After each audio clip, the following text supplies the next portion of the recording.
Vsak četrti mladostnik v Sloveniji se sooča z duševnimi stiskami. Starši in drugi odrasli se pogosto ne zavedajo, kaj doživljajo. Da bi jim odprli oči, smo ustvarili projekt Stiske iz omaric. Šolske omarice so kot mladostniki sami. Na prvi pogled delujejo povsem v redu, ko se ti odprejo, pa odkriješ stisko, ki se skriva v njih. Moj oče skoraj vsak dan domov pride pijan. Ko slišim, da vstopi skozi vrata, se začne kar tresti, ker že vem, kaj sledi. Ko je pijan, je najbolj nasilen do mene. Ničesar ne naredim prav. Če sem tiho, ni prav, če kaj rečem, tudi ne.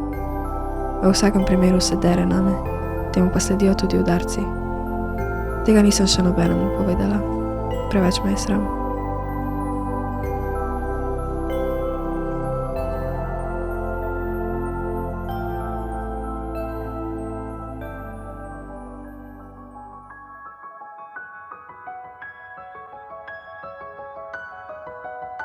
Projekt je zanetil nacionalno razpravo o pomembnosti pogovora o stiskah.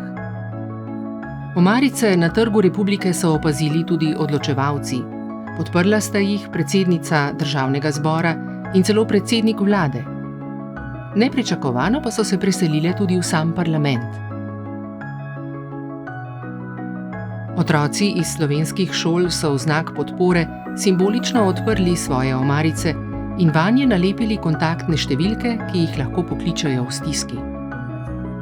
Stiske iz omaric si prizadevajo, da bi delavnice na temo duševnega zdravja postale del učnega načrta.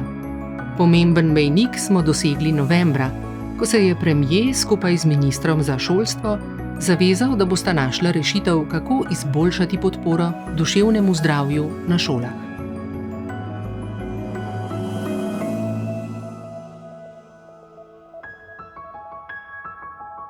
S projektom torej nismo le osvetlili problema, ampak iščemo dolgoročne rešitve, ki bodo poskrbele, da težave otrok ne bodo ostale skrite v omaricah.